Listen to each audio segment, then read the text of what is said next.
I'm Mark Golub, and in the news, ongoing issues surrounding prayer at the Western Wall in Jerusalem, and what seems to be a compromise that has been ratified by all sides. The questions are, should the Western Wall be treated as an Orthodox synagogue where men and women are forbidden to stand together and where women are restricted from certain types of Jewish expressions, such as wearing a talit or reading from the Torah? Or has there now been an effective compromise reached through the creation of a separate area along a different portion of the Western Wall, where there will be egalitarian forms of Jewish services, where women can join together in their own women's minyan? And some on the American Jewish scene say the issue has now been resolved, while others, including some of the original Orthodox-leaning women of the Wall, reject this compromise and are actually suing the women of the Wall for accepting it. Now, I don't know how many of you watching JBS right now actually care about these issues. It does not seem to be a burning issue for most average American Jews and for most average Israelis. But this is an issue of extreme concern for both the Orthodox establishment in Israel and in America, and it is a major issue for the non-Orthodox movements in Israel and in the United States. And so to address this issue and to give us some greater perspective, we're so pleased to welcome back to JBS a woman who's had an enormous positive impact on Israeli life, on all forms of human rights for Israeli Jews and for Israeli Arabs. Anat Hoffman, Executive Director of the Israel Religious Action Center in Israel, and the individual who is most notably recognized as a leading force in Women of the Wall. And Anat, it is wonderful to have you back on JBS. Shalom. Hi, good evening.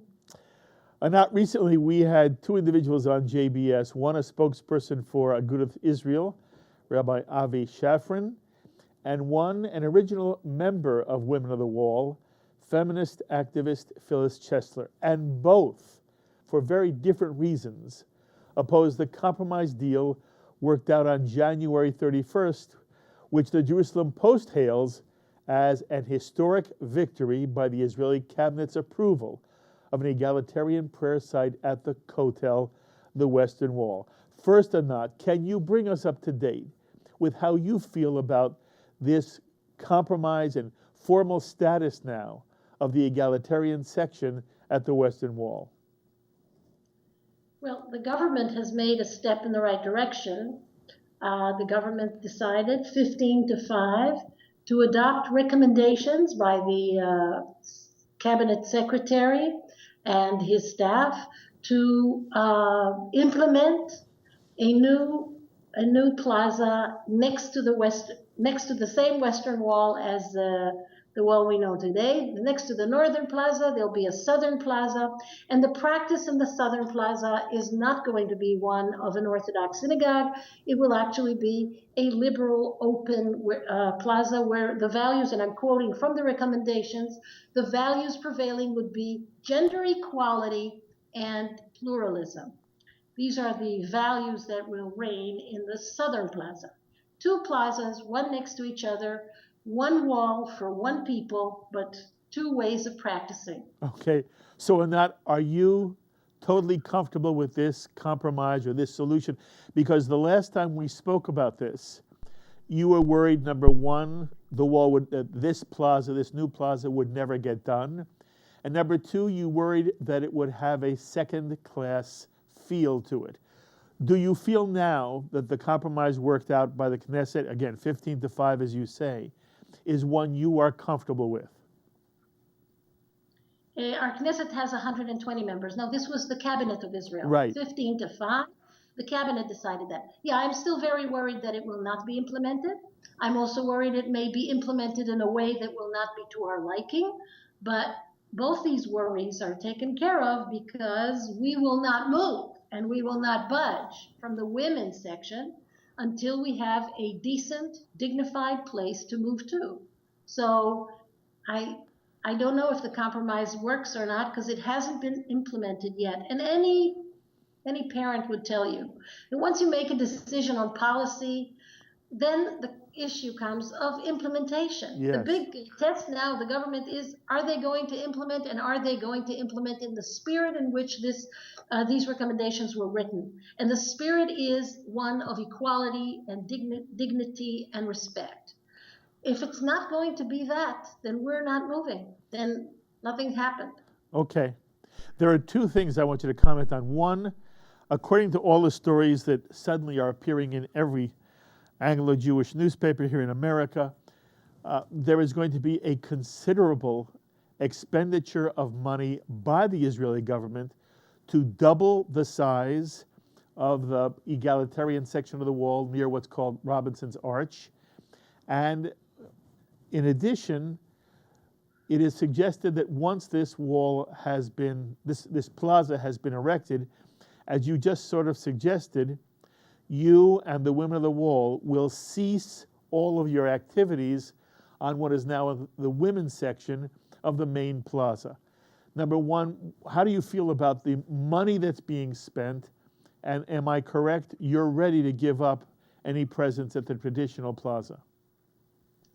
So I don't understand the money issue. The budget of Israel is 400 billion shekel, 400 billion. And we're talking about an expenditure of 35 million. Yes.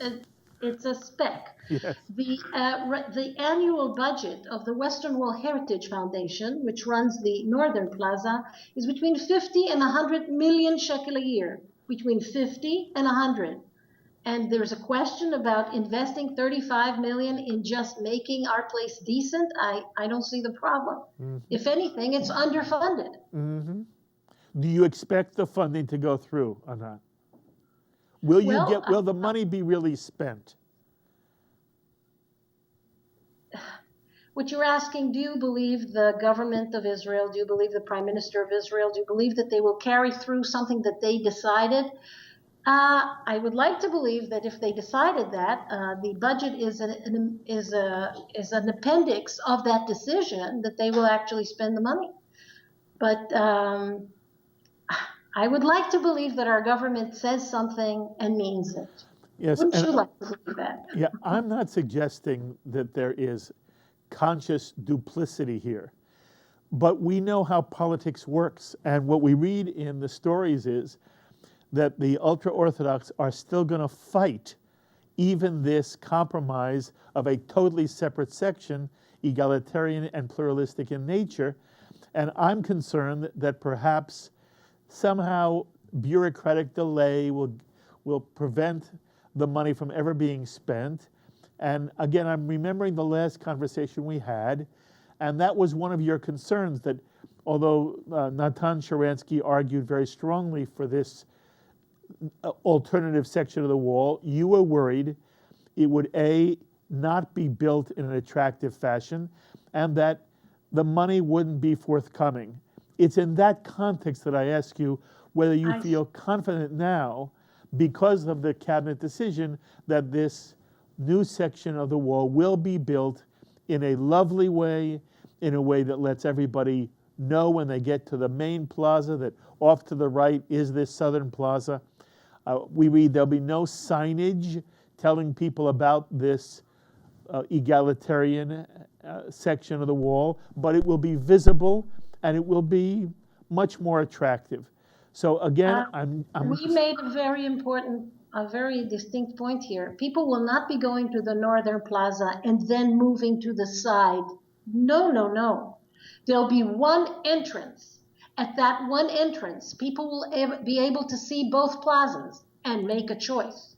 One entrance to one wall to one people. We want Israelis and tourists to be faced with a choice. You'll have to make up your mind. What is my practice? Do I want to go to an Orthodox practice? Do I want to go to an egalitarian or a women's only minyan? I'm going to have to make up my mind. Right now, I'm at the entrance and I can go. The entrance is one. That was a very important point for us. Mm-hmm.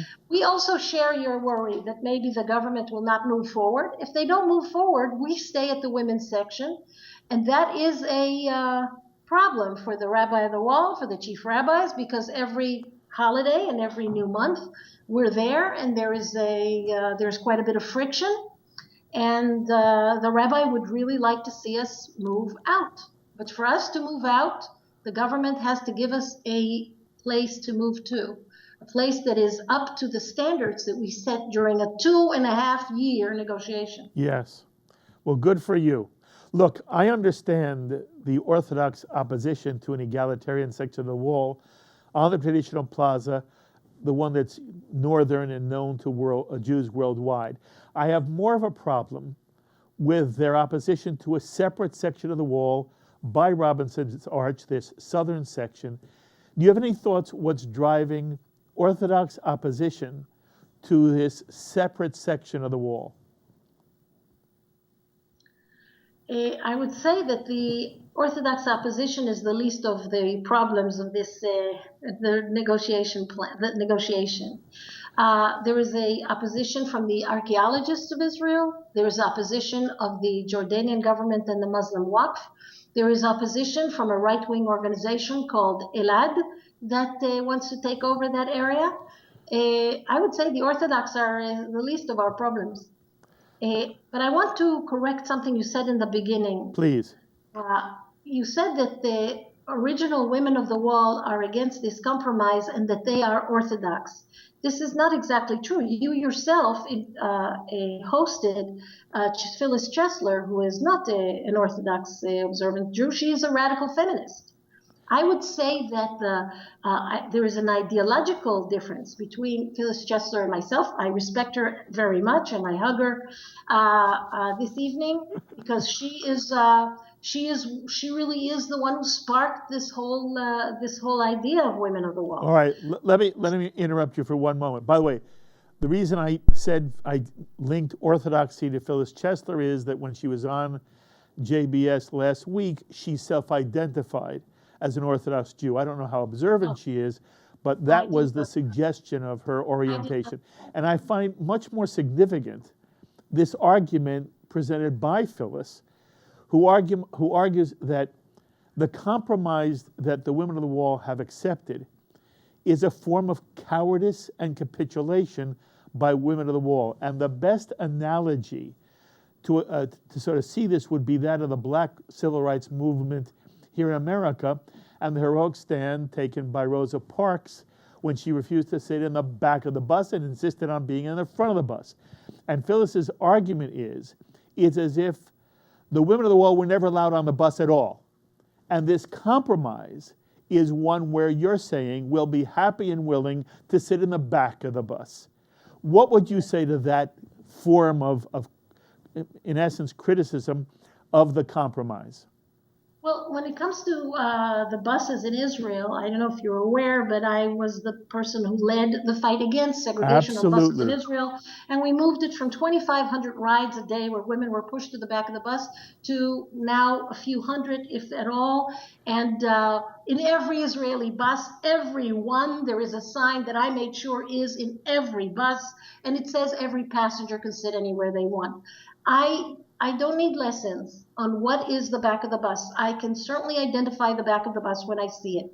I think what the government of Israel has offered the women of the wall after 27 years is a whole new bus with our ability to drive it and with a tank full of gas.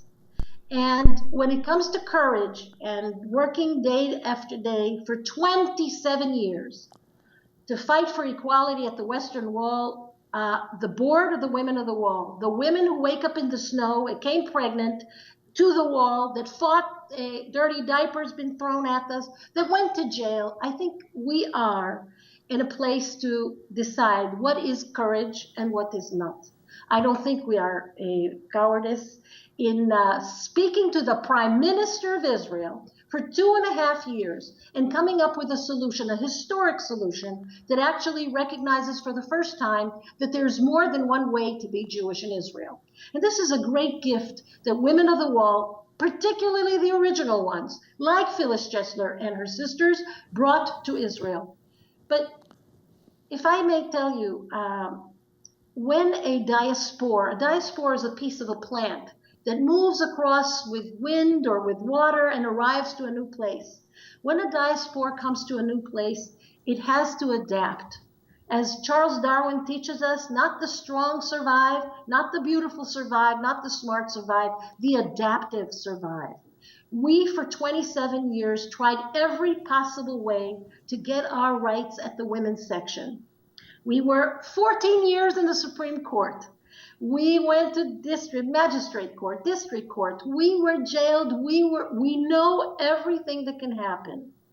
We believe that to adapt to the Israeli soil after 27 years, this arrangement offers women, particularly Orthodox women, more choices than they ever had before.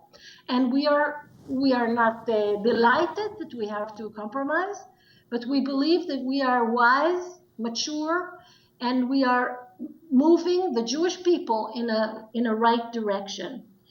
I want to also correct one thing you said, that supposedly the original women of the wall are suing the board. That's not true. We are not suing each other. We have a disagreement. And the disagreement is, do we talk to the prime minister when he comes and asks us to speak?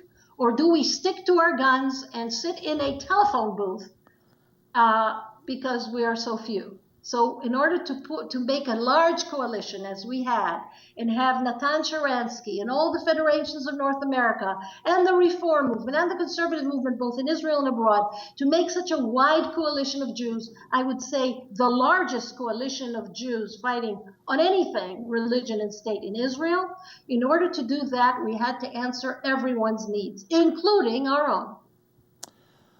Anat Hoffman, kol hakavod to you, and I want to go on record.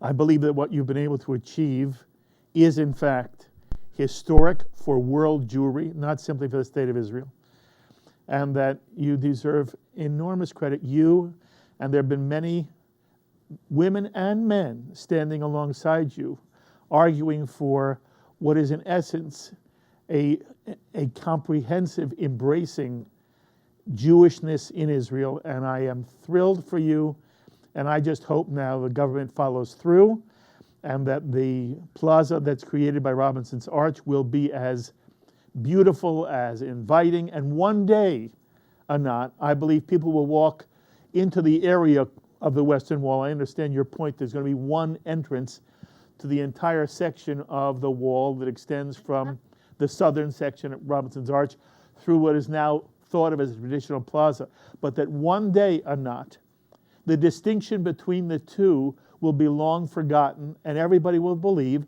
there is an opportunity for a Jew to visit Jerusalem, to walk into that large section where we celebrate a most historic piece of Jewish life, and as you say, they can choose to be in the Orthodox section or an egalitarian section. And again, I think what you have done is extraordinary. And I didn't remember how many years you've been at this. It's been a long time. But Anat, it didn't take you 40 years. So again, kol hakavod to you.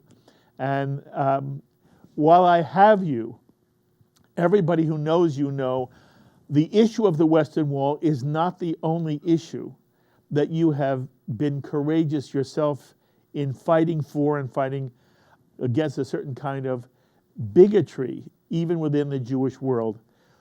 Since I do have you here, I want to ask you now to speak to the larger issue, first of religious pluralism in general in Israel.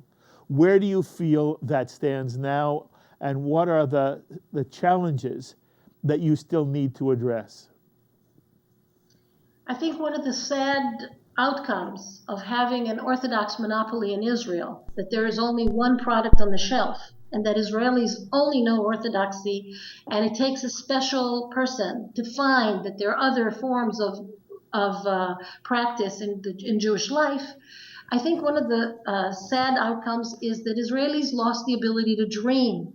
We can't even dream of the possibility of having a multiple way of celebrating Shavuot or Purim. The only thing we watch on TV or hear on the radio, the only rabbi we basically see is an Orthodox rabbi. And Israelis are hungry not all Israelis, but many of us, are hungry to have a choice in the world of religion, as there is a choice in sports, in culture, in everything else. And Israelis who go abroad, they become exposed to the fact that there is more than one way to be Jewish. They're quite shocked that in Israel they didn't know that. Many of us, believe that Israel is the Club Med of the Jewish soul, the Disneyland of the Jews, that there's so many experiences here. The truth is that the state has given the keys to all things religion to one group that is becoming more and more extreme. And I would like to to open up the world of religious services to competition. May the best rabbi win. May the best plaza be visited. May the best kashrut certificate win. I would like to have choices in burial, choices in marriage and divorce, choices in kashrut. I think a good competition, a good kick-ass competition, would be good for Orthodoxy, would be good for Judaism, would be good for the state of Israel. And I think monopolies tend to become corrupt, and I think the Rabbanut HaRashit, the chief Rabbanut in Israel, has become corrupt because of lack of competition.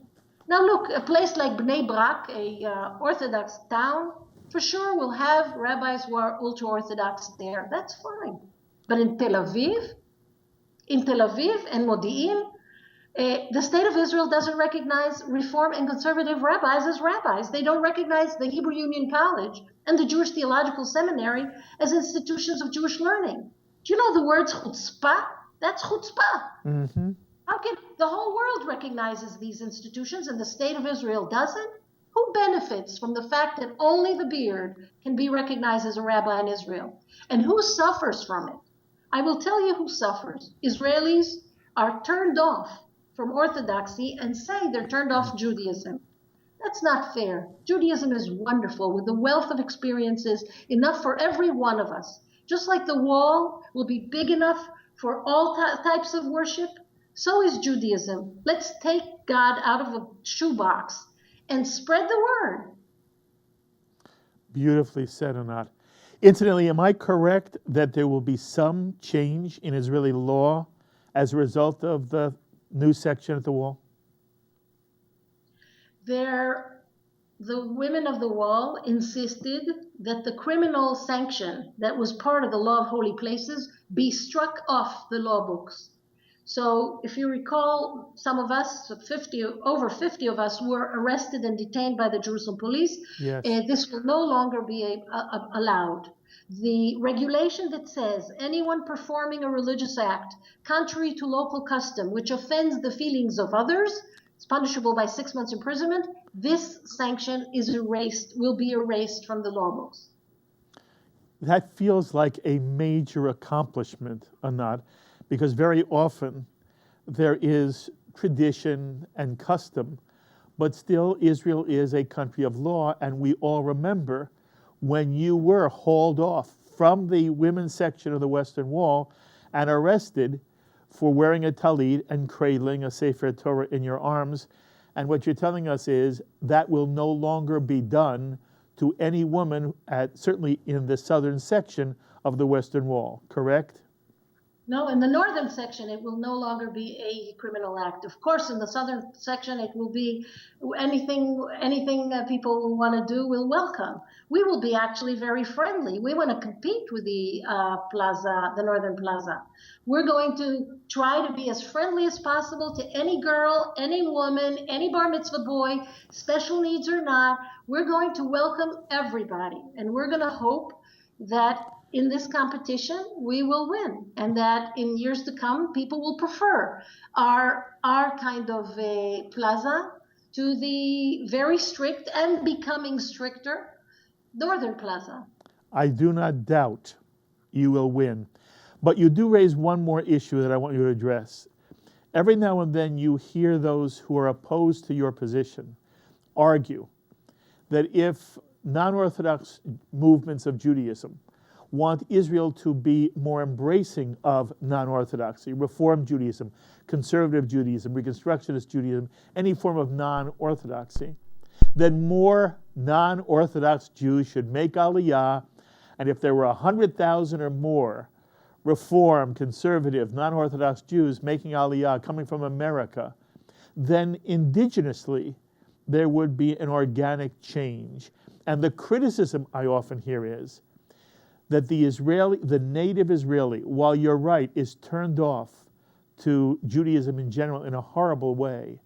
At the same time, the native Israeli does not appreciate all of the significance of what you've described, and it should only happen when the Israeli, him or herself, demands the kind of change you are advocating, that the system should change. What's your response? Well, I once had an argument with our Minister of Religious Affairs, and he said, if 1 million of you Reform Jews come to Israel, then we'll talk. Yes. My answer was, if 1 million of us came to Israel, you will not be the Minister of Religious Affairs. The essence of democracy is not that the majority rules. The essence of democracy, and we measure democracies by how they deal with their minority. And the fact that right now the ultra-Orthodox hold so much power, that is exactly the reason why the state of Israel should make extra efforts to allow other forms of worship to be recognized by the state. No wonder many Israelis don't feel connected to a Reform synagogue. Do you know what efforts they have to do to go to a Reform synagogue? Reform synagogue costs them money. The Orthodox is for free. The Reform rabbi, they need to pay a salary. The Orthodox is for free. And from very early on, they are told that the only synagogue that is state recognized is Orthodox.